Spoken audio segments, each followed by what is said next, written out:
Hi, ಎಲ್ಲರೂ ಹೇಗಿದ್ದೀರಾ? ಎಲ್ಲರೂ ಚೆನ್ನಾಗಿದ್ದೀರಾ ಅಂತ ಭಾವಿಸ್ತೀವಿ. ನಾವು ತುಂಬ ಚೆನ್ನಾಗಿದ್ದೀವಿ. ಇದೇನಪ್ಪ ಆಶಾ ಬೆಳಗ್ಗೆನೇ ವ್ಲಾಗ್ ಸ್ಟಾರ್ಟಿಂಗಲ್ಲೇ ಅಕ್ಕಿ ಬಾಡ ತೋರಿಸ್ತಾ ಇದ್ದಾಳೆ ಅಂದ್ಕೊಂಡಿದ್ದೀರಾ? ಏನೋ, ಯಾಕಂದರೆ ನಾನು ವಾರಕ್ಕೆ ಎಷ್ಟಾಗುತ್ತೋ ಅಷ್ಟು ಒಂದು ಬಾಕ್ಸಲ್ಲಿ ಅಕ್ಕಿನ ತುಂಬಿ ಮಾಡಿಕೊಳ್ತೀನಿ. ಯಾಕಂದರೆ ಮನೆಯಲ್ಲಿ ದವಸ ಧಾನ್ಯಗಳು ಖಾಲಿ ಆಗಬಾರ್ದು ಅಂತಾರಲ್ವ. ಸೊ ಹಂಗಾಗಿ ಆ ವಾರಕ್ಕೆ ಏನು ಬೇಕೋ ಅದನ್ನು ನಾನು ಪ್ರಿಪ್ರೇಷನ್ ಮಾಡಿ ಎತ್ತಿಟ್ಕೊತಾ ಇದ್ದೀನಿ. ಒಂದು ವಾರ ಅಂತೀನಿ, ಇದು ಆಲ್ಮೋಸ್ಟು 1-1.5 ವಾರ ಬರುತ್ತೆ ನನಗೆ ಅಕ್ಕಿ. ಸಮ್ಟೈಮ್ಸ್ ಅಂತೂ 2 ವಾರ ಬರೋ ಚಾನ್ಸಸ್ಸು ಇರುತ್ತೆ. ಸೊ ಹಂಗಾಗಿ ಎತ್ತಿಟ್ಕೊಂಡು ಬಟ್ಟೆ ಒಗ್ದಾಕಿದ್ದೆ. ಬಟ್ಟೆ ಜಾಸ್ತಿ ಇದ್ವಲ್ಲ, ಸೊ ಹಂಗಾಗಿ ಬಟ್ಟೆ ಒಗ್ದಾಕಿದ್ದೆ ಎಲ್ಲನೂ ಒಣಸಾಕ್ತಾಯಿದ್ದೀನಿ. ಸ್ವಲ್ಪ ಬಿಸಿಲಿತ್ತು, ಸೊ ಬಟ್ಟೆ ಒಣಗಿದ್ರೆ ಬೆಟರು, ಎಲ್ಲ ಎತ್ತಿಟ್ಕೊಬೋದಲ್ವ. ಸೊ ಅಂದ್ಬಿಟ್ಟು ನಾನು ಬಟ್ಟೆ ಒಣಗಾಕ್ತಾಯಿದ್ದೆ. ನಮ್ಮ ಮನೇಲಿ ಮೇಜರ್ ಪ್ರಾಬ್ಲಮ್ ಅಂದರೆ ಈ ಬಟ್ಟೆ ಒಗೆಯೋದು, ಒಣಗಿಸೋದು, ಮಚ್ಚಿಡೋದು. ಸೊ ಅದಿನ್ನೂ ವಾಷಿಂಗ್ ಮಿಷಿನು ಫಿಟ್ ಆಗಿಲ್ಲ. ನಮ್ಮದು ವಾಷಿಂಗ್ ಮಿಷಿನ್ ಪಾಯಿಂಟ್ ಇರಲಿಲ್ಲ, ಅದೆಲ್ಲ ಮಾಡಿಸಿದ್ದೀವಿ. ಸೊ ಅವ್ರು ಯಾವಾಗ ಬಂದು ಫಿಟ್ ಮಾಡಿ ಹೋಗ್ತಾರೆ ನನಗೆ ಗೊತ್ತಿಲ್ಲ. ಸೊ ಬರ್ತೀವಿ ಅಂತ ಹೇಳಿದ್ದಾರೆ. ಐ ಹೋಪ್ ನಾಳೆ ಬರ್ಬೋದಂತ ಅಂದ್ಕೊಂಡಿದ್ದೀವಿ ನಾವು. ಸೊ ಹಂಗಾಗಿ ಇವತ್ತು ಮಾತ್ರ ಹ್ಯಾಂಡ್ ವಾಶ್ ಮಾಡ್ಕೊಂಡ್ವಿ. ಇದು ತುಂಬ ದಿವಸದ್ದೇನು ಬಟ್ಟೆ ಅಲ್ಲ ಆಯಿತಾ, ಎಲ್ಲರದು 2 ದಿವಸದ ಬಟ್ಟೆ. 2 ದಿವಸಕ್ಕೆ ಆಲ್ಮೋಸ್ಟು 4 ಜೊತೆ ಅಂತೂ ಒಬ್ಬೊಬ್ರದ್ದು ಹಾಗೆ ಆಗಿರುತ್ತೆ. ಬಟ್ಟೆಗಳು ನೋಡ್ತಾ ಇರ್ಬೋದು ನೀವು.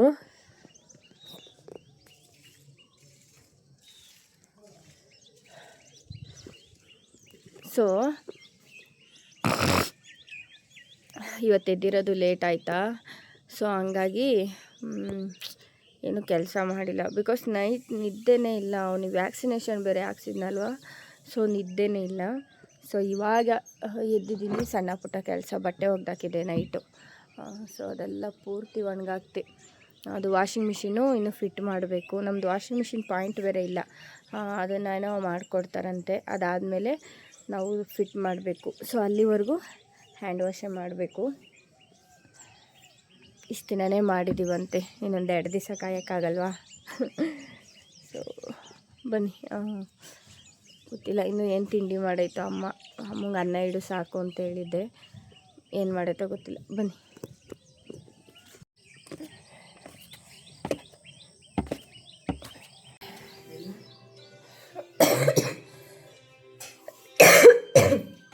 ಹೆಂಗೈತೋ ಕಾಲು ನೋವು? ಇಂಜೆಕ್ಷನ್ ಹಾಕ್ಸಿದ್ದೆ, ಹೆಂಗೈತೆ? ಕೈ ನೋವು ಅಲ್ವಾ? ಕೈಗಲ್ವ ಇಂಜೆಕ್ಷನ್ ಹಾಕ್ಸಿ? ಹಾಂ, ಪರವಾಗಿಲ್ಲಮ್ಮ ನೋವು? ಹಾಂ, ಅದಕ್ಕೆ ರಾತ್ರಿ ವಿಕ್ಸ್ ಹಚ್ಚಿಸ್ಕೊಂಡಿರೋದು.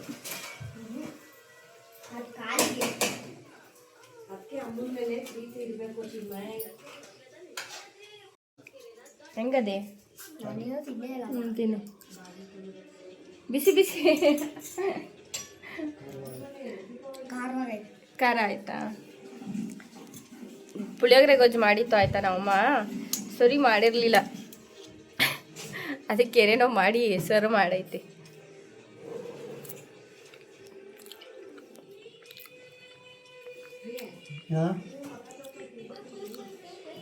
ಅವತ್ತೇ ಸಂಜೆ ದಾಬಸ್ಪೇಟೆಯಲ್ಲಿ ಎಕ್ಸಿಬಿಷನ್ ಇತ್ತು, ಆ್ಯನಿಮಲ್ ಎಕ್ಸಿಬಿಷನು.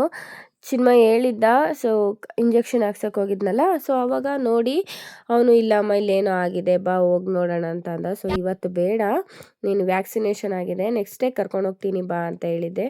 ಸೊ ಹಂಗಾಗಿ ನೆಕ್ಸ್ಟ್ ಡೇ ಕರ್ಕೊಂಡೋದ್ವಿ. ಫ್ಯಾಮಿಲಿ ಹೋಗಿದ್ದೆ ನಾನು ಹೇಳ್ಬೇಕಂದ್ರೆ, ಕರ್ಕೊಂಡೋಗಿದ್ದೆ ನೋಡ್ಕೊಂಡು ಬರೋಣ ಅಂತ ಹೇಳಿ. ಇನ್ನೆಲ್ಲೂ ಹೋಗಲ್ಲ ನಾವು.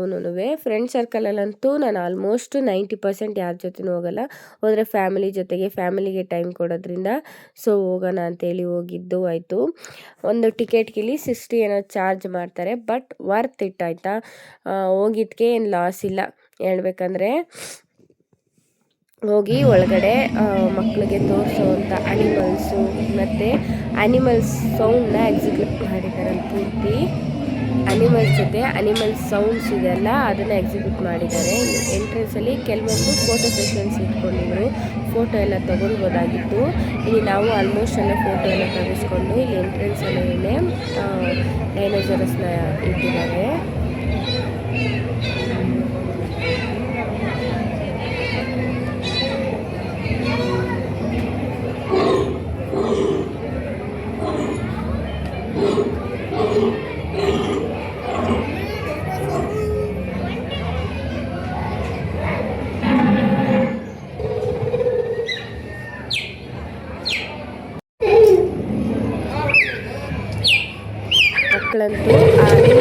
ರಕ್ತ ಎಲ್ಲ ಅಲ್ಲಾಡಿಸ್ತಾ ಇತ್ತು. ಕೆಲವೊಂದು ಮೂಮೆಂಟ್ನ ಇಲ್ಲಿ ತೋರಿಸಿರೋದ್ರಿಂದ ಮಕ್ಕಳಿಗೆ ಸಡನ್ನಾಗಿ ನೋಡಿದ್ರೆ ಇಷ್ಟ ಆಗುತ್ತೆ ಹೇಳ್ಬೇಕಂದ್ರೆ.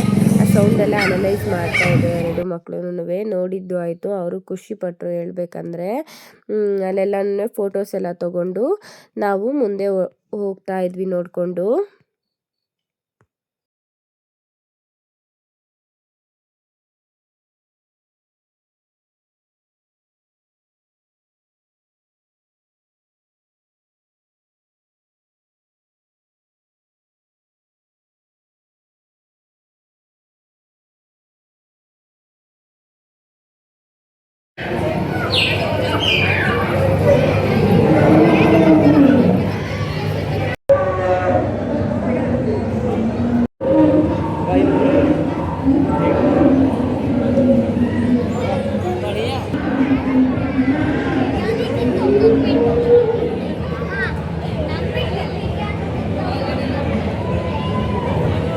ನಾನು ಇಲ್ಲಿ ಕ್ಲಿಪ್ಸು ಮತ್ತು ಕ್ಲಚಸ್ ಎಲ್ಲ ಹಾಕಿದ್ರು, ಕೆಲವೊಂದು ಕಿಚನ್ ಐಟಮ್ಸ್ ಎಲ್ಲ ಹಾಕಿದ್ರು. ತೊಗೊಳೋಣ ಅಂತ ಹೋದ್ವಿ. ಅಲ್ಲಿ ಅವ್ರು ಹೇಳಿದ ರೇಟ್ ನೋಡಿದ್ರೆ ಬೇಡ ಬಾ ಅನ್ಬಿಟ್ಟು ಕರ್ಕೊಂಡು ಬಂದಿದ್ದೆ ಅಂತ ಬೇರೆ ಕಡೆನೇ ತಗೊಳ್ಳೋಣ ಇಲ್ಲ. ಯಾಕಂದರೆ ನಾವು ಒಂದೊಂದಕ್ಕೆಲ್ಲ ಹೋಗ್ತಾನೆ ಇರ್ತೀವಿ, ಯಾವುದೇ ಮುಖ್ಯ ಒಂದೊಂದಕ್ಕೆ ಹೋಗ್ಕೋಬೇಕು. ಸೊ ಅಲ್ಲೇ ತಗೊಳ್ಳೋಣ ಬಿಡು ಅಂತೇಳಿ ನಾವು ಬಂದಿದ್ದು. ಕೆಲವೊಂದು ಔಟ್ಡೋರ್ ಗೇಮ್ ಕೂಡ ಆರ್ಗನೈಸ್ ಮಾಡಿದ್ರು ಇಲ್ಲಿ. ಇದು ನಾವೊಂದು ಲಾಸ್ಟ್ ಟೈಮ್ ನಾನು ಆಡಿದ್ದೆ, ಫುಲ್ ಭಯ ಇದು. ಇಲ್ಲಿ ನಾನು ಹೋಗಿಲ್ಲ. ಸೊ ಹಾಗಾಗಿ ಈ ಸತಿ ಕರ್ಕೊಂಡು ಹೋಗಲಿಲ್ಲ ಚಿನ್ಮಯ್ಯನ. ಕೆಲವೊಂದು 2-3 ಗೇಮ್ ಆಡಿಸಿದ್ದೇನೆ ಅಷ್ಟೇ ಎಲ್ಲ. ಸೊ ಜಾಸ್ತಿ ಏನು ಗೇಮ್ಗೇನು ಕರ್ಕೊಂಡು ಹೋಗಿಲ್ಲ. ಸೊ ಚಿನ್ಮಯ್ಯ ಹೇಳ್ಬಿಟ್ಟೆ ಕರ್ಕೊಂಡು ಹೋಗ್ಬೇಕು. ಗೇಮ್ಸ್ ಏನು ಜಾಸ್ತಿ ಆಡಿಸಲ್ಲ, ಬಿಕಾಸ್ ನಾನು ಹೋಗಿದ್ದೆ ಲೇಟ್ ಅಲ್ವಾ.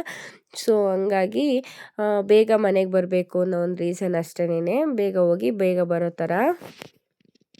ಇದೊಂದು ಬೈಕ್ ರೈಡ್ ಆಡಿಸಿದ್ವಿ. ಸೊ ನನ್ನ ಮಕ್ಕಳು ಎಂಜಾಯ್ ಮಾಡಿದ್ರು ಇಲ್ಲಿ ಆಟ ಆಡುವಾಗ. ಲಾಸ್ಟ್ ಟೈಮ್ ಇದು ಅಷ್ಟು ಇಷ್ಟಪಟ್ಟಿರಲಿಲ್ಲ ಚಿನ್ಮಯಿ, ಈ ಟೈಮು ತುಂಬ ಇಷ್ಟಪಟ್ಟು ಆಟ ಆಡ್ದ. ಅವನು ಚೂಸಿನೇ ಹೇಳ್ಬೇಕಂದ್ರೆ, ಸಿಕ್ಕುತ್ತೆ ಅಂತ ಎಲ್ಲ ಗೇಮ್ನು ಆಡೋ ಅಂಥವನಲ್ಲ ಅವನು ಇಷ್ಟಪಟ್ಟೇ ಗೇಮ್ ಆಡೋದು. ಸೊ ಇದನ್ನು ಇಷ್ಟಪಟ್ಟಿದ್ದಾಯಿತು. ನಾವು ಹೇಳಿದ್ವಿ ಬೇಗ ಹೋಗಿ ಬೇಗ ಬರಬೇಕಂತ ಹೇಳಿದ್ನಲ್ವ. ಸೊ ಅದು ಮೈಂಡಲ್ಲಿ ಇಟ್ಕೊಂಡು ಸ್ವಲ್ಪ ಅವನು ಕೋಪ್ರೇಟ್ ಮಾಡ್ದ. Thank god. ಅವನ್ನೆಲ್ಲ ಹಠ ಮಾಡ್ತಾನೋ ಅಂತ ಅಂದ್ಕೊಂಡಿದ್ದು ಉಂಟು ನಾನು, ಯಾಕಂದರೆ ಅವ್ನು ಅವಾಯ್ಡ್ ಮಾಡೋದು ತುಂಬಾ ಕಷ್ಟ ಸಮ್ಟೈಮ್ಸಲ್ಲಿ. ಸೊ ಹಂಗಾಗಿ ನಾನು ಆ ಥರ ಅಂದ್ಕೊಂಡಿದ್ದೆ.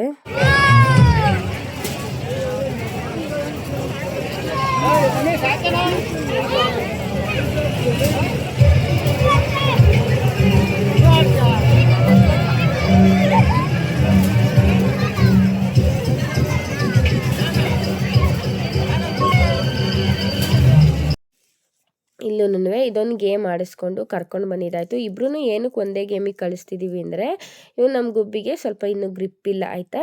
ಸೊ ನಮಗೆ ಸ್ವಲ್ಪ ಭಯ, ಒಬ್ಬನ್ನೇ ಕುಂಡ್ರಿಸೋಕ್ಕೆ ಅಷ್ಟು ನಮಗೆ ಕಂಫರ್ಟ್ ಅನಿಸಲ್ಲ. ಸೊ ಹಂಗಾಗಿ ಇಬ್ಬರೂ ಒಂದೇ ಕಡೆ ಕುಂಡ್ರಿಸಿದ್ದಾಯಿತು. ಒಂದೇ ಗೇಮ್ ಅಲ್ವಾ, ಆಟ ಆಡ್ತಾರೆ ಅನ್ನೋ ಒಂದು ರೀಸನ್ ಅಷ್ಟೇ. ಇಬ್ಬರೂ ಅಷ್ಟೇ ಚೆನ್ನಾಗಿ ಆಟ ಆಡಿದ್ರು, ಅದೊಂದು ಇಷ್ಟ ಆಯಿತು. ಕೆಲವೊಂದು ಸತಿ ಹಠ ಮಾಡಿ ಕಿತ್ತಾಡೋದು ಉಂಟು, ಬಟ್ ಈ ಸತಿ ಆ ಥರ ಆಗಲಿಲ್ಲ. ಲಾಸ್ಟ್ ಟೈಮ್ ಥರ ಆಗಲಿಲ್ಲ ಈ ಸತಿ. ಸೊ ಆಟ ಆಡಿದ್ರು. ಇದು ನಾನು ಹೊನ್ನುಡ್ಕೆನಲ್ಲಿ ಗಣೇಶ ಇಟ್ಟಿದ್ರು ಆಯಿತಾ. ಇದು ಆಡಿಬಿಟ್ಟು ಫುಲ್ಲು ಭಯ ನನಗೆ. ಈ ಥರ ನನ್ನ ಗೇಮ್ ಯಾವತ್ತೂ ಆಡಿರಲಿಲ್ಲ. ಸೊ ಫಸ್ಟ್ ಟೈಮ್ ಹೋಗಿದ್ದು, ಬೇಡ ಇನ್ನೊಂದು ಸತಿ ಆಟ ಆಡೋದು ಬೇಡ ಅಂತ ಅಂದ್ಕೊಂಡು. ಹಂಗೆ ನನ್ನ ತಂಗಿ ರೇಗಿಸ್ತಾ ಇದ್ಲು, ಬಾ ಅಲ್ಲಿ ಹೋಗೋಣ ಅಂತ. ಇಲ್ಲಪ್ಪ ನಾನು ಬರಲ್ಲ ಅಂತೇಳಿ ಅದನ್ನು ಅಲ್ಲಿ ಬಿಟ್ಟು ಇಲ್ಲಿ ಮಕ್ಕಳನ್ನ ಆಟ ಆಡಿಸಿದ್ವಿ.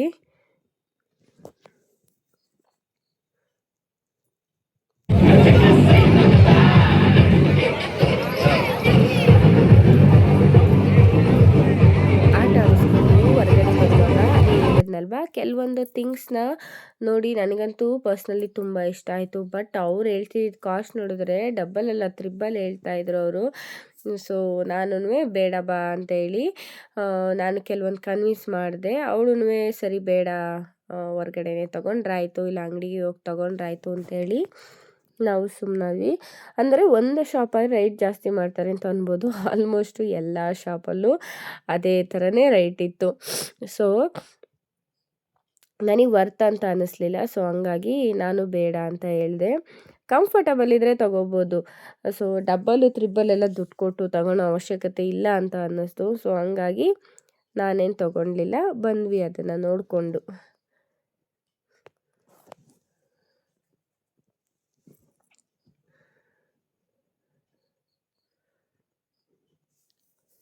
ನನಗೆ ಸ್ಪ್ಯಾಟುಲಸ್ ಬೇಕಿತ್ತು, ಬಟ್ ನನಗೆ ಬೇಕಾಗಿರೋ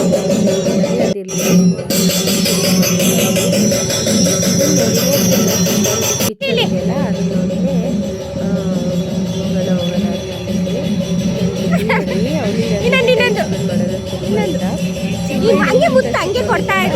ಎರಡು ಸ್ಟಾರ್ಟ್ ಆಗಿದೆ. ಯಾವಾಗಲೂ ನನಗೆ ಡಿಪೆಂಡಿಂಗ್ ಆಗಿರ್ತಿದ್ದ. ಸೊ ಇವಾಗ ಅವ್ನು ಸ್ವಲ್ಪ ದೊಡ್ಡದಾಗಿದ್ದಾನೆ, ಅವನ ಟರ್ನ್ ಇವನಿಗೆ. ಅವನಿವಾಗೆಲ್ಲ ಸ್ವಲ್ಪ ಮೆಚ್ಚೋಡಾಗಿ ಥಿಂಕ್ ಮಾಡ್ತಾನೆ. ಹಿಂಗೆ ಓಡಿದ್ರೆ ಕಾಲು ನೋವು ಬರುತ್ತೆ, ಏನಕ್ಕೆ ಹೋಗಬೇಕು ಅನ್ನೋ ಥರ ಅವನ ಮೈಂಡು. ಸೊ ಹಂಗಾಗಿ ಅಲ್ಲೆಲ್ಲ ಮುಗಿಸೋ ಅಷ್ಟೊತ್ತಲ್ಲಿ 9:30 ಆಲ್ಮೋಸ್ಟ್ ಆಗ್ಬಿಟ್ಟು 9:30 ಅವರು 10 o'clock ಆಗಿತ್ತು ಅನಿಸುತ್ತೆ ಆಲ್ಮೋಸ್ಟು. ಅಲ್ಲೇ ಒಂದು ಹೊಸದಾಗಿ ಡಾಬಾ ಓಪನ್ ಆಗಿತ್ತು, ನಕ್ಷತ್ರ ಅಂತ ಹೇಳಿ. ಅಲ್ಲಿ ಬಂದ್ವಿ. ಅಲ್ಲಂಗೆ ಡಿನ್ನರ್ ಮುಗಿಸ್ಕೊಂಡು ಹೋಗೋಣ ಅಂತ ಹೇಳಿ ನಾವು ಹೋದಾಗಲೇ ಹೇಳಿದ್ನಲ್ಲ 10:30 ಆಗಿತ್ತು. ಇದೊಂದೇನೋ ಕ್ಯಾಬಿನ್ ಥರ ಒಬ್ಬೊಬ್ರಿಗೆ ಒಂದು ಫ್ಯಾಮಿಲಿ ಒಂದು ಕ್ಯಾಬಿನ್ ಅನಿಸುತ್ತೆ. ಸೊ ನಾವು ನನಗೆ ಹೋಗಿ ಅಲ್ಲಿ ಕೂತ್ಕೊಂಡು ಕೆಲವೊಂದನ್ನು ಲೇಟ್ ಲೈಟ್ ಆಗಿರೋದ್ರಿಂದ ನಮ್ಮ ಎಕ್ಸ್ಪೆಕ್ಟೇಷನ್ಸು ಲಾಸ್ಟ್ ಟೈಮ್ ಎಕ್ಸ್ಪೆಕ್ಟೇಷನ್ಸ್ಗೂ ಇದಕ್ಕೂ ಸ್ವಲ್ಪ ಡಿಫ್ರೆನ್ಸ್ ಇತ್ತು ಅಂತ ಅನ್ನಿಸ್ತು. ನಮಗೇನು ಬೇಕೋ ನಾವು ಅದನ್ನು ತರಿಸ್ಕೊಳ್ತಾ ಇದ್ವಿ ಹೇಳ್ಬೇಕಂದ್ರೆ.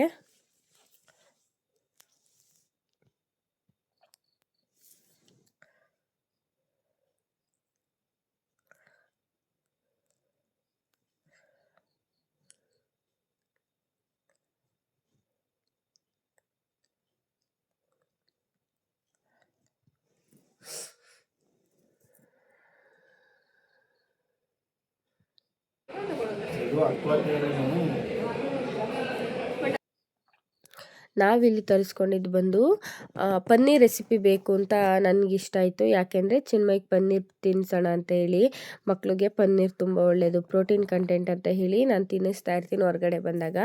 ಸೊ ಹಂಗಾಗಿ ನಾವು ತಗೊಂಡಿದ್ದು ಗೋಬಿ ಮತ್ತು ಒಂದು ಪನ್ನೀರ್ ಕರಿ ತೊಗೊಂಡಿದ್ವಿ, ಮತ್ತು ರೋಟಿ ತೊಗೊಂಡು 2 ರೈಸ್ ತೊಗೊಂಡಿದ್ವಿ. ಸೊ ನಮಗದು ಹೆವಿ ಅಂತ ಅನ್ನಿಸ್ತು. ಸೊ ಹಂಗಾಗಿ ಅವೆರಡನ್ನ ತೊಗೊಂಡ್ವಿ ನಾವು.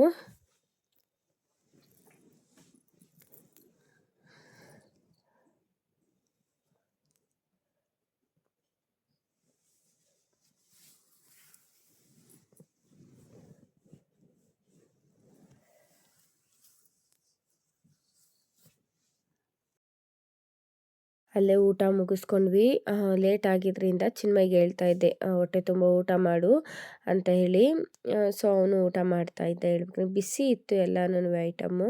ನಮ್ಮ ಎಕ್ಸ್ಪೆಕ್ಟೇಷನ್ ಸ್ವಲ್ಪ ಇನ್ನೂ ಚೆನ್ನಾಗಿತ್ತು ಅಂತ ಅನ್ನಿಸ್ತು. ಚಿನ್ಮಯ್ಗೆ ಪನ್ನೀರ್ ರೆಸಿಪಿ ಇಷ್ಟ ಆಯಿತು ಅನಿಸುತ್ತೆ.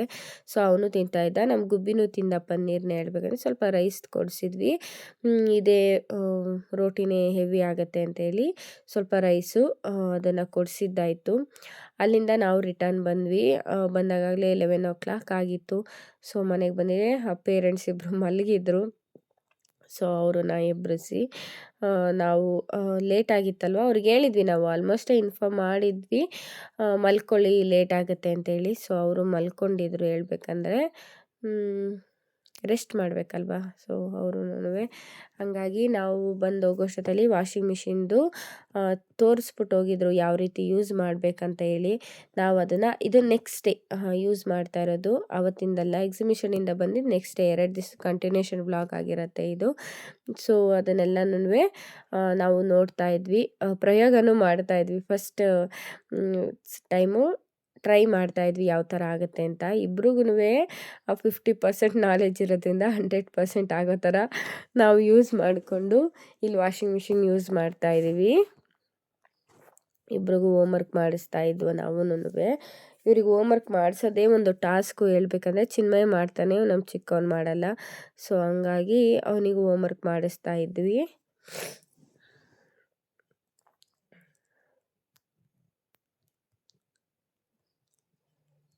ಇವತ್ತು ಚಿನ್ಮಯ್ ನಾನು ಬರೆಸ್ತೀನಿ ಗುಬ್ಬಿಗೆ ಹೋಮ್ವರ್ಕ್ ಅಂತ ಹೇಳಿ ಮಾಡಿಸ್ತಾ ಇದ್ದ. ಸೊ ನಾವು ಸುಮ್ಮನಾದ್ವಿ. ಅಷ್ಟೊತ್ತಿಗೆ ಇಲ್ಲಿ ಬಟ್ಟೆ ಒಗೆದಿತ್ತು ಆಗಿತ್ತಲ್ವ. ನಮ್ಮನೆಗೆ ಇದು ವಾಷಿಂಗ್ ಮಿಷಿನ್ ಅನ್ನೋದು ಫಸ್ಟ್ ಎಕ್ಸ್ಪೀರಿಯೆನ್ಸ್ ಹೇಳ್ಬೇಕಂದ್ರೆ. ಎಲ್ಲರೂ ಅದನ್ನೇ ನೋಡ್ತಾಯಿದ್ರು, ಅದು ಯಾವ ರೀತಿ ಬಟ್ಟೆ ಒಗೆಯುತ್ತೆ ಅಂತೇಳಿ. ಫಸ್ಟು ನನ್ನ ಮಗನಿಗೆ ಕ್ಯೂರಿಯಾಸಿಟಿ, ಅವನಿಗೆ ಯಾವ ಥರ ಏನು ಒಗ್ಯುತ್ತೆ ಅಂತ ಹೇಳಿ.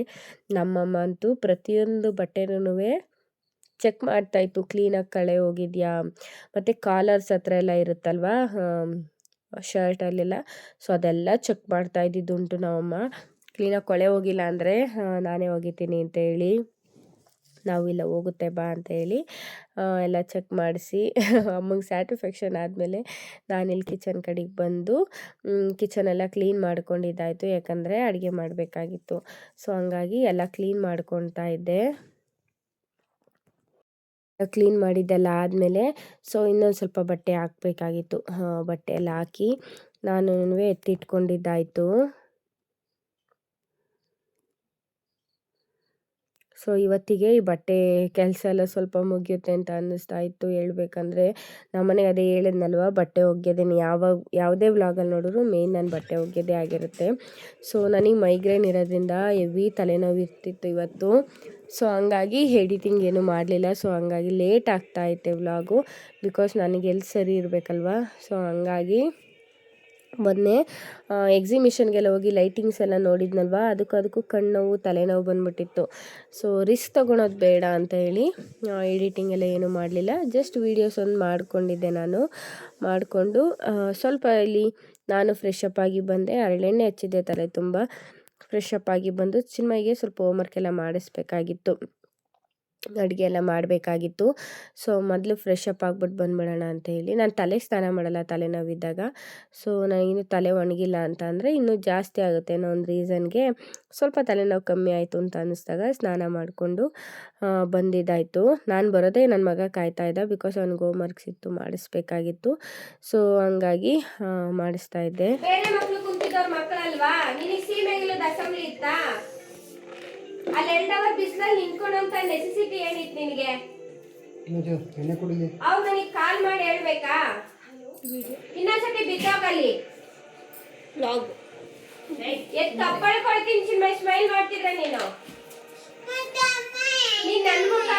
ಏನು ಮಾಡಿದ್ದಾನೆ ಅಂದರೆ, ಸ್ಕೂಲಲ್ಲಿ ಅವ್ರ ಟೀಚರ್ ಹೇಳಿದ್ದಾರೆ, ನಿನಗಿನ್ನೂ ಸ್ವಲ್ಪ ಹುಷಾರಾಗಿಲ್ಲ, ಅಸೆಂಬಲಿಗೆ ಬರಬೇಡ, ಹೋಮ್ವರ್ಕ್ ಏನಾದರೂ ಕ್ಲಾಸ್ ವರ್ಕ್ ಏನಾದಿದ್ರೆ ಮಾಡು, ಸ್ವಲ್ಪ ರೆಸ್ಟ್ ಮಾಡು ಅಂತ ಹೇಳಿದ್ದಾರೆ. ಅವನಾದ್ರೂ ಕೇಳಿಲ್ಲ, ಹೋಗ್ಬಿಟ್ಟಿದ್ದ. ಅವ್ರ ಮ್ಯಾಮ್ ಬೇರೆ ಹೇಳಿದ್ರು ಸುಸ್ತಾಗಿದ್ದಾನ ಚಿನ್ಮಯ್ ಅಂತ. ಅವ್ರ ಕನ್ಸನ್ನು ತುಂಬಾ ಚೆನ್ನಾಗಿತ್ತು, ಗುಡ್ ವೇನಲ್ಲಿತ್ತು. ನಾನು ಅದಕ್ಕೆ ಚಿನ್ಮಯ್ನ ಬೈತಾ ಇದ್ದೆ.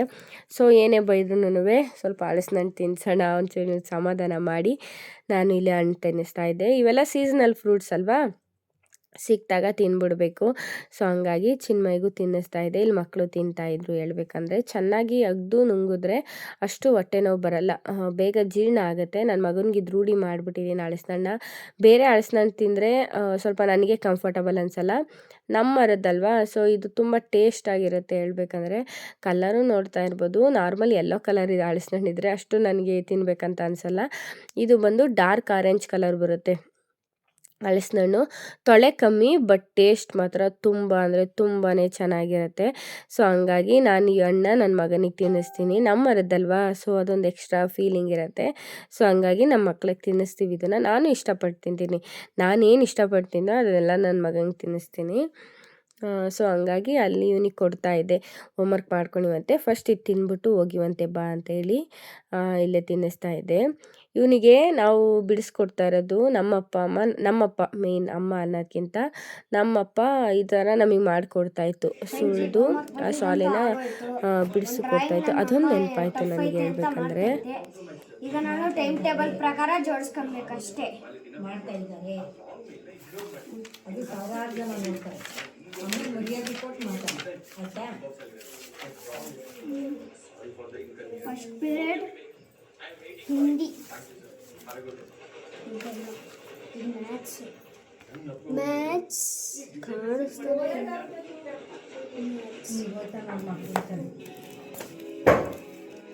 ಹಿಂದಿ ಫಸ್ಟ್ ಹಿಂದಿ ಹಲಸಿನಣ್ಣು ತಿಂದಿದ್ದೆಲ್ಲ ಆಯಿತು. ಮಕ್ಳಿಗೆ ಹೋಮ್ವರ್ಕ್ ಮಾಡಿಸು ಅಂತೇಳಿ ರೇಖನ್ಗೆ ಹೇಳಿ ನಾನಿಲ್ಲಿ ಸ್ವಲ್ಪ ಅಡುಗೆ ಮಾಡೋಕ್ಕೆ ಬಂದೆ. ಈರುಳ್ಳಿ ಟೊಮೆಟೊ ಎಲ್ಲ ಮಾರ್ಕೊಬಂದಿದ್ರು, ಅವ್ರ ಹತ್ರ ಎಲ್ಲ ತೊಗೊಂಡು ಸೊ ಅಲ್ಲೇ ಸೈಡಲ್ಲಿ ಇಟ್ಕೊಂಡಿದ್ದೆ. ನಾನು ಯಾವುದೂ ಜೋಡಿಸ್ಕೊಂಡಿರಲಿಲ್ಲ.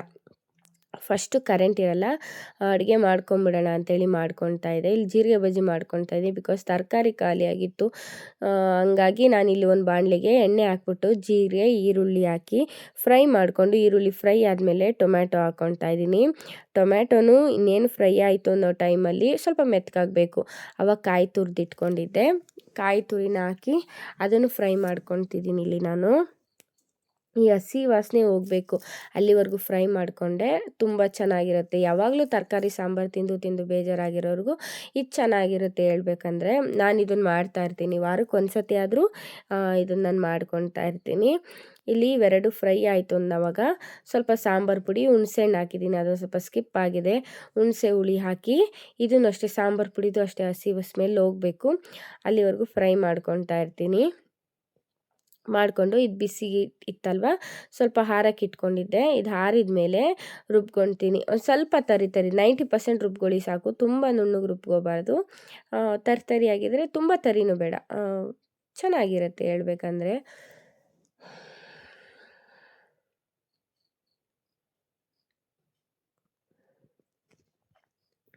ಇಲ್ಲಿ ರುಬ್ಕೊಂಡು ಒಂದು ಬಾಣಲಿಗೆ ಕಡಲೆಕಾಳನ್ನ ಹುರ್ಕೊತಾ ಇದ್ದೀನಿ. ಇದಕ್ಕೆ ಸಾಂಬಾರಿಗೆ ನೆಂಚ್ಕೊಳಕ್ಕೆ ಬೇಕಲ್ವ, ಸೊ ಹಂಗಾಗಿ ಕಡಲೆಕಾಳನ್ನ ಹುರ್ಕೊತಾ ಇದ್ದೀನಿ. ಇದ್ರ ಜೊತೆ ಕೆಲವರು ಹಪ್ಳ ಹಾಕ್ತಾರೆ, ಹಪ್ಳ ಕರಿತಾರೆ. ನಾನು ಹಪ್ಳನೂ ಕರ್ಕೊತಾ ಇದ್ದೀನಿ. ಇಲ್ಲಿ ಫಸ್ಟು ಕಡಲೆಕಾಳು ಹಾಕ್ತೀನಿ, ತುಂಬ ಚೆನ್ನಾಗಿ ಬರುತ್ತೆ ಕಡಲೆಕಾಳು. ಇಲ್ಲ ಹುರಿದು ಅವರೆಕಾಳು ಹಾಕ್ತಾರೆ ಕೆಲವರು, ನಾನು ಕಡಲೆಕಾಳು ಹಾಕ್ತೀನಿ. ಹುರಿದು ಎತ್ತಿಟ್ಕೊಂಡು ಅದೇ ಬಾಣಲಿಗೆ ಸ್ವಲ್ಪ ಎಣ್ಣೆ ಬಿಟ್ಕೊಂಡು ಇದು ಫುಲ್ಲು ಫ್ರೈ ಆಗಬೇಕು. ಮೇಲ್ಗಡೆ ಕಡಲೆಕಾಳ್ದಿರುತ್ತಲ್ಲ ಆ ಸಿಪ್ಪೆ ಬಿಟ್ಕೊಂಡ್ರೆ ತುಂಬ ಚೆನ್ನಾಗಿರುತ್ತೆ. ಪಾತ್ರೆಗೆ ಸಾಂಬಾರ್ಗೆ ಹಾಕಿದ ತಕ್ಷಣ ಬೇಗ ಬೆಂದೋಗ್ಬಿಡುತ್ತೆ. ಸೊ ಹಾಗಾಗಿ ಚೆನ್ನಾಗಿ ಹುರ್ಕೊತಾ ಇದ್ದೀನಿ.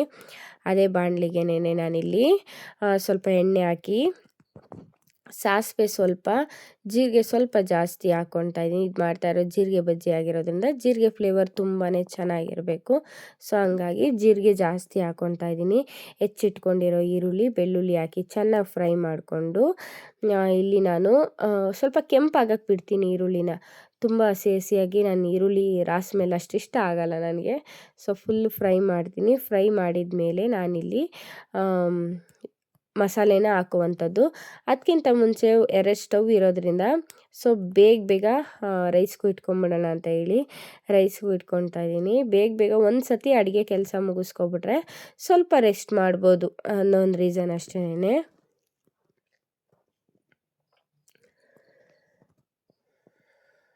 ಇಲ್ಲೂ ಅಷ್ಟೇನೆ, ಈ ಕಡೆ ರೈಸ್ಗೆ ಇಟ್ಕೊಂಡು ಈ ಕಡೆ ಈರುಳ್ಳಿ ಎಲ್ಲ ಫ್ರೈ ಆಗಿತ್ತಲ್ವ, ಇದು ತಳ ಹತ್ತಲ್ಲ, ಮಡಿಕೆ ಆಗಿರೋದ್ರಿಂದ ತಳ ಹತ್ತಲ್ಲ. ಈ ಥರ ಸಾಂಬಾರೆಲ್ಲ ನಾನು ಇದರಲ್ಲೇ ಮಾಡ್ತೀನಿ.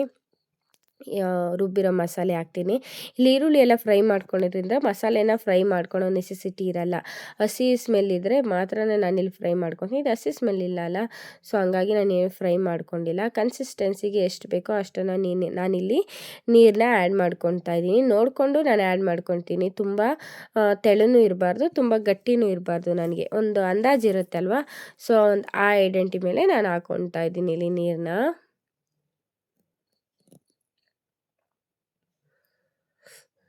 ಇಲ್ಲಿ ನಿಮಗೆ ಕಡಲೆಕಾಳು ಇಲ್ಲ ಅಂತ ಅಂದರೆ ಅದೇ ಥರನೇ ಬಿಡ್ಬೋದು, ಸ್ಕಿಪ್ ಮಾಡ್ಬೋದು. ಕಡಲೆಕಾಳು ಹಾಕಲೇಬೇಕಂತ ಏನಿಲ್ಲ. ಎಷ್ಟು ರುಚಿಗೆ ತಕ್ಕಷ್ಟು ಉಪ್ಪನ್ನ ಹಾಕ್ಕೊತಾ ಇದ್ದೀನಿ ನಾನಿಲ್ಲಿ. ಕಲ್ಲುಪ್ಪೆ ಆದಷ್ಟು ನಾನು ಆ್ಯಡ್ ಮಾಡ್ತೀನಿ, ಬಿಕಾಸ್ ಫ್ಲೇವರ್ ತುಂಬಾ ಚೆನ್ನಾಗಿ ಕೊಡುತ್ತೆ. ನುಣ್ಣುಪ್ಪಿಗೆ ಕಂಪೇರ್ ಮಾಡಿದ್ರೆ ಕಲ್ಲುಪ್ಪು ತುಂಬಾ ಚೆನ್ನಾಗಿ ಫ್ಲೇವರ್ ಕೊಡುತ್ತೆ. ಅಡುಗೆ ಎಲ್ಲ ಮುಗಿಸ್ಕೊಂಡು ಊಟ ಇನ್ನೂ ಆಗಿರಲಿಲ್ಲ, ಪಾತ್ರೆ ಜಾಸ್ತಿ ಇದ್ದು, ಬೆಳಗಿಂದ ಪಾತ್ರೆ ತೊಳೆದ್ನೆಲ್ಲ ಹೇಳಿದ್ನಲ್ಲ ವಿಪರೀತ ತಲೆನೋವು ಅಂತೇಳಿ. ಸೊ ಹಂಗಾಗಿ ನಾನು ಪಾತ್ರೆ ತೊಳೆದಿರಲಿಲ್ಲ. ಪಾತ್ರೆ ತೊಳೆದ್ಕೊಂಬಿಡೋಣ ಬೇಗ ಅಂತೇಳಿ ಬಂದಿದ್ದಾಯಿತು. ಬಟ್ಲಲ್ಲಿ ಹಾಕ್ಕೊಂಬಿಟ್ಟಿದ್ದೆ ಪಾತ್ರೆನ, ಬಿಕಾಸ್ ಜಾಸ್ತಿ ಇತ್ತು ಶಿಂಕೆಯಲ್ಲಿ, ಈಚೆ ಬರ್ತಾಯಿತ್ತು ಪಾತ್ರೆ. ಸೊ ಹಂಗೆ ಅಲ್ಲೆಲ್ಲ ಸಿಡ್ಸೋದು ಬೇಡ. ನಮ್ಮದು ಅದಲ್ಲದೆ ದೇವ್ರ ಮನೆ ಶಿಂಕ್ ಪಗ್ಲಲ್ಲಿದೆ, ಅದೊಂದು ನಮ್ಮದು ಮೈನಸ್ಸು. ಅದು ಸ್ವಲ್ಪ ಕಂಫರ್ಟ್ ಅನಿಸಲ್ಲ. ಸೊ ಹಂಗಾಗಿ ಇಲ್ಲೇ ಬಟ್ಲಲ್ಲೇ ಇಟ್ಕೊಂಬಿಟ್ಟೆ. ಆದಷ್ಟು ಅದನ್ನು ಅವಾಯ್ಡ್ ಮಾಡಬೇಕು ಅಂತ ಅಂದ್ಕೊಳ್ತೀವಿ. ಸಣ್ಣ ಪುಟ್ಟ ಅಷ್ಟೇ ಅಲ್ಲಿ ನೀರಿನ ಕೆಲಸ ಮಾಡೋದು. ಇನ್ನೆಲ್ಲನೂ ಬಟ್ಲಲ್ಲೇನೆ, ಪಾತ್ರೆ ಎಲ್ಲ ಆಲ್ಮೋಸ್ಟ್ ಬಟ್ಲಲ್ಲೇ ತೊಳ್ಕೊತೀವಿ ನಾವು. ಸೊ ಇಲ್ಲೂ ಹಂಗೇನೆ ಎಲ್ಲ ತೊಳೆದು ಕ್ಲೀನಾಗಿ ಡಬ್ಬಿಗೆ ತುಂಬ್ಕೊತಾ ಇದ್ದೀನಿ, ನೀರು ಸೋರ್ಕೊಳುತ್ತಲ್ವ. ಸೊ ಹಂಗಾಗಿ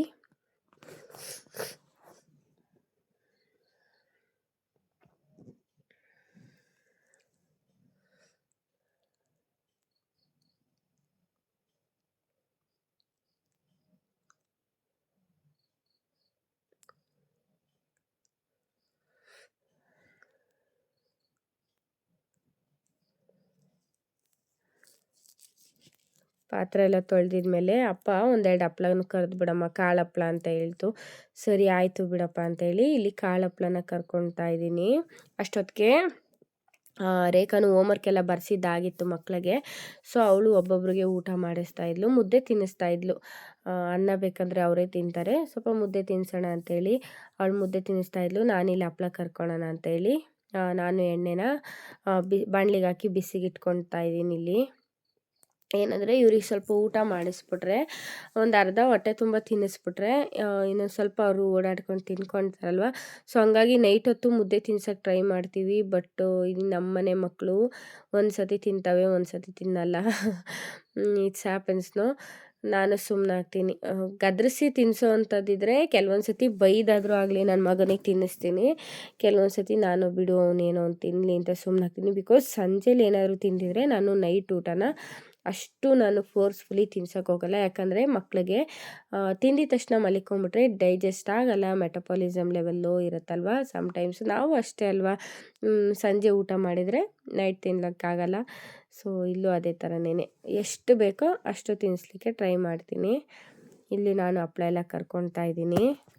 ನಾನು ಹಪ್ಳ ಎಲ್ಲ ಕರ್ದುಕೊಟ್ಟೆ, ಇವರು ಊಟಕ್ಕೆ ಕುಂತಿರು. ಅಷ್ಟೊತ್ತಿಗಾಗಲೇ ನಮ್ಮ ಚಿಕ್ಕವನು ರಾಗ ಆಡ್ತಾಯಿದ್ದ. ಅವಳು ಊಟ ಮಾಡಲಿ, ಇವ್ನದು ಊಟ ಆಗಿತ್ತು. ಚಿನ್ಮಯಿ ಮುದ್ದೆ ತಿಂದಿದ್ದ, ನಾನೇ ತಿಂತೀನಿ ಇನ್ನಂತೆ. ಸರಿ ಅಂದ್ಬಿಟ್ಟು ಅವನಿಗೆ ಸಪ್ರೇಟ್ ಹಾಕ್ಕೊಟ್ಟು ಊಟನ ಅವಳು ಊಟ ಮಾಡ್ತಿದ್ಲಿ. ಇವ್ನು ಎಣ್ಗಿಸ್ತಾ ಇದ್ನಲ್ಲ, ಇವ್ನು ಸ್ವಲ್ಪ ಎತ್ಕೊಂಡು ಮಲಗಿಸ್ತಾ ಇದ್ದೆ.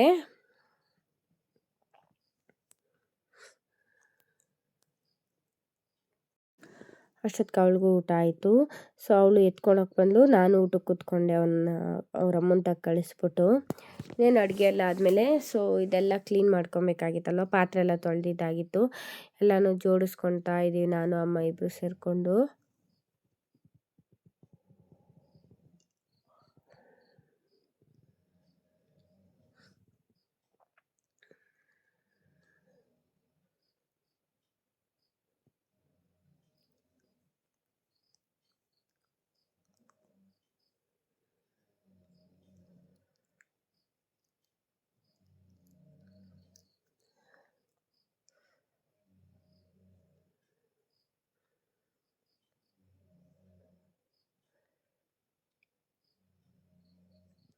ಮತ್ತು ತೊಳೆಯೋ ಪಾತ್ರೆಗಳನ್ನೆಲ್ಲ ಅದೇ ಡಬ್ಬಿಗೆ ತುಂಬಿ ಎತ್ತಿಟ್ಕೊತಾ ಇದ್ದೀನಿ.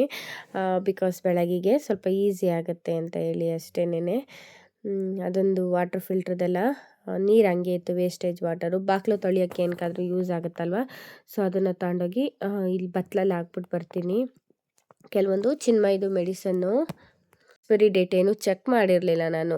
ಸೊ ಇವತ್ತು ಚೆಕ್ ಮಾಡೋಣ, ಎಕ್ಸ್ಪೈರಿ ಆಗಿದರೆ ಬಿಸಾಕ್ಬಿಟ್ಟು ಬೇರೆ ತೊಗೊಂಡು ಬರೋಣ ಅಂತೇಳಿ ಎಲ್ಲ ಚೆಕ್ ಮಾಡ್ತಾಯಿದ್ದೆ. ಇದೇನು ಕೆಲವೊಂದು ಸತಿ ಆಲ್ ಆಫ್ ಸಡನ್ನು ಜ್ವರ ಈ ಥರ ಏನಾದರೂ ಬಂದರೆ ಅಂತ ಎಮರ್ಜೆನ್ಸಿಗೆ ಮಡಿಕೊಂಡಿರ್ತೀನಿ ಅಷ್ಟೇನೆ. ಎಲ್ಲ ಚೆಕ್ ಮಾಡಿದೆ. ಸೊ ಯಾವುದೋ ಒಂದು ಎಕ್ಸ್ಪೈರಿ ಆಗಿತ್ತು ಅಷ್ಟೇನೆ, ಎಲ್ಲವೂ ಏನಾಗಿರಲಿಲ್ಲ. ಅದನ್ನು ಮಾತ್ರ ಸೈಡ್ಗಿಟ್ಟು ತೊಂದರೆ ಆಯಿತು ಇನ್ನೊಂದು ಅಂತೇಳಿ ಸೊ ಎತ್ತಿಟ್ಕೊಂಡಿದ್ದಾಯಿತು. ಈವ್ನಿಂಗು ರೊಟೀನ್ ಇದು ಸಿಂಪಲ್ಲು ಆಯಿತಾ. ಮಧ್ಯಾಹ್ನನೇ ಸಾಂಬಾರು ಮಾಡ್ಕೊಂಡಿದ್ರೆ ಸಾಂಬಾರು ಮಾಡ್ಕೊಳ್ಳೋ ನೆಸೆಸಿಟಿ ಇರಲ್ಲ. ಸೊ ಅಪ್ಪ ಅಮ್ಮ ಇಬ್ಬರು ಹಾಸ್ಪಿಟಲ್ಗೆ ಹೋಗಿದ್ರು.